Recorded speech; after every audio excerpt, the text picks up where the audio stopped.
Sup guys, guess what? Come here, let me tell you something. Another Mario cartoon exists. No, not that one. This one, of course. The Super Mario World cartoon. I mentioned in my Super Mario Bros. 3 video last year that if that video did well, I would make a video talking about the Super Mario World cartoon. Because no one really talks about it, at least not to the same level as the Super Mario Bros. Super Show cartoon anyway. So, let's talk about it, why don't we? Unlike Super Mario Bros. 3, I never actually finished Super Mario World. It's not that I don't want to, I'll likely finish it one day, but it just didn't have the same appeal to me as Super Mario Bros. 3 did. Like last time, I'll be focusing on 2 episodes, The Wheel Thing and Scoopa Koopa. I should also mention that the name changes that were present for the Koopalings in the last series are also present here too. And like last time, I'll be using those respective names, so just an FYI. The Wheel Thing, yes, that's the name of the episode, stems from the fantasy of, what if cave people had cars? The concept itself is actually an interesting one. The only problem is how it's executed is... Mario notices how hard the cave people work and tries to make their lives easier by creating some wheels for them. The cave people, being as dumb as they are, of course, don't know what it is or how to use it. So Mario makes what looks like a prehistoric hoverboard to show off what the wheels can do. The cave people are impressed, and within minutes we go straight from simple hoverboard to flat out full prehistoric car production. Stuff just went from 0 to 100 pretty freaking quick, and Peach agrees, but Mario insists they'll be fine. On a technical note, I really like how the cars are designed. Since they're in Dinosaur Land, a lot of the things that would go into a car today simply haven't been invented yet, leading to some really creative car design with natural resources like wooden seats made by piranha plants and the engine sources being Goombas. Fast forward a few days later, and the cave people start getting into accidents because Mario didn't actually teach the cave people how to drive. Yes, you heard that right. Mario didn't teach the cave people who just discovered what a wheel was a few days ago, how to operate the very things they built. Even when Luigi tells Mario, hey, these people are crashing into each other and getting seriously hurt, maybe we should actually teach these people how to drive. He just responds with, forget it. They'll catch on. Then they'll thank us. Imagine how insane a driver's ed teacher would sound saying something like that. The cave people naturally get mad at Mario and Luigi for not properly teaching them how to drive, and they banish them to the lava pits. But they aren't there for long until the cave people ask them for help again because Cookie, who created a vehicle of his own from seeing Mario and Luigi's work earlier, starts terrorizing Dome City.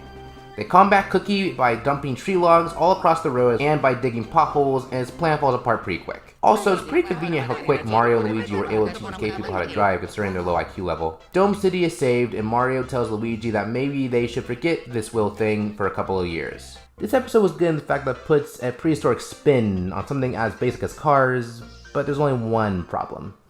The episode was pointless in the end because Mario and Luigi decide they're better off without cars period rather than just fixing what was broken. The cave people could have still used vehicles to make living daily life easier if Mario and Luigi were just better teachers. But nope, guess we're just going to have to go back with having the necessity of vehicles to help them with daily life. Scoopa Koopa is definitely the better of the 2 episodes in my opinion because Bowser has a fast food restaurant. I repeat, King Bowser Koopa has a fast food restaurant! Who would have thought the same guy who's known for kidnapping princesses, go-karting, conquering the galaxy, and having pretty easy boss fights would open a fast food joint? I certainly never thought. Scoopa Koopa opens up with Mario complaining about not wanting to eat healthy. Luckily, Scoopa Koopa comes to the rescue with delicious fast food that Mario, Luigi, and Yoshi try even though it's food made by their mortal enemy. We see how the said food is cooked, and like the last episode, the food is prepared in a prehistoric type fashion with dinosaurs cooking most of the food. Mario and Co keep eating Bowser's food, and within days they go from looking like slight overweight plumbers to looking like they belong on my 600-pound life. Peach is disgusted by all of this and punishes them by locking them in their dorm. This doesn't do much of anything because Luigi and Yoshi grow wings and fly away to get more food. This doesn't seem to affect Mario at all for some reason, and I just can't help but wonder why. I mean, he was still eating the same fast food Luigi and Yoshi were eating, so why doesn't he have wings? Mario tells Peach about the situation, and they find Luigi and Yoshi, where Peach scolds them for using their treasure chest to get more food. This enrages Luigi and Yoshi, and it's here where Mario and Peach discover the fast food has side effects that turn people into birds. They chase Mario and Peach, but luckily they're able to get away through an underwater pipe. It's here where we discover that the area they're in is actually a dumping ground for leftover trash and scraps from the restaurant. Good thing there were some conveniently placed blocks that happened to have a cape feather so they could fly up into the kitchen and get to safety. And it's a good thing he did too, because all of Bowser's customers would have gotten turned into a batch of fried pterodactyls if he wasn't stopped. This is actually the best episode in the series in my opinion. It always gets me in the mood for some fast food.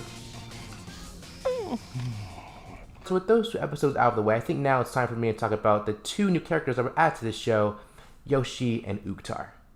Oogtar is Toad if he was a human raised in dinosaur land, and Yoshi is just... Oh, what's the matter, baby? Are you hungry? Oh,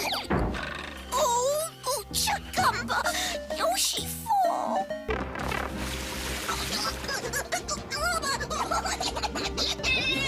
bittersweet for me. While I appreciate how this cartoon gives Yoshi several moments to shine by having him help Mario and Co by doing things like eating giant caterpillars and rescuing them from situations he usually put them in, the amount of complaining and whining he does just kind of annoys me. I know that's more of a personal thing, and he's definitely better than Oogtar because at least Yoshi is useful, but that's just how I feel. I should also mention Mario and Luigi in the series are, how do I say this? Dumb. Yeah, I don't know why, but Mario and Luigi make a lot of stupid decisions in this series that make absolutely no sense. Aside from Mario not teaching the cave people how to drive, there are plenty of other examples. Bowser opens a fast food restaurant? Let's blindly get dummy thick by consuming our arch enemy's junk food, even though, you know, he's our enemy. Bowser opens a circus? Let's go to it, I'm sure everything will be fun. Oh crap! All the performers are dinosaurs. How can we have not seen through their Team Rocket level disguises? Let's open a school. Hey, can we join even though we've been nothing but trouble for you in the past? Sure thing, what could possibly go wrong? Now normally in these situations, Peach is the smart one and usually calls Mario and Luigi out for falling for Bowser's shenanigans. Hi, some princess. The shakes and fries are great. I wouldn't put anything in my stomach that King Koopa had his dirty claws on. Well, maybe he finally decided to earn an honest buck for a change, princess. But in the episode of Little Learning, she lets Hip and Hop Koopa join their school even though they're enemies. So while she is easily the smartest out of the whole crew, she still makes a couple of questionable choices. Also, Peach, are you okay? You're looking kind of pale. Guess I should talk about the animation next. This is a dick cartoon after all, and you can have a dick cartoon without animation errors. I'll let the show speak for itself. You can't get this kind of animation anywhere else, I tell ya. I will say I do like how the show uses sound effects, items, enemies, and level transitions from its respective game like the other Mario cartoons did.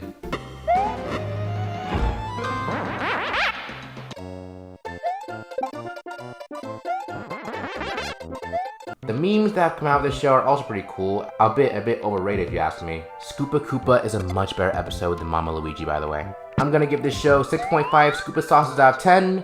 Liked it more as a kid, but doesn't appeal to me as much being an adult. Cool show to watch if you're bored, and it's Mario and got nothing to do. Also, Nintendo, please make Scoopa Koopa a real place. I think I would look good as a bird. Please and thank you.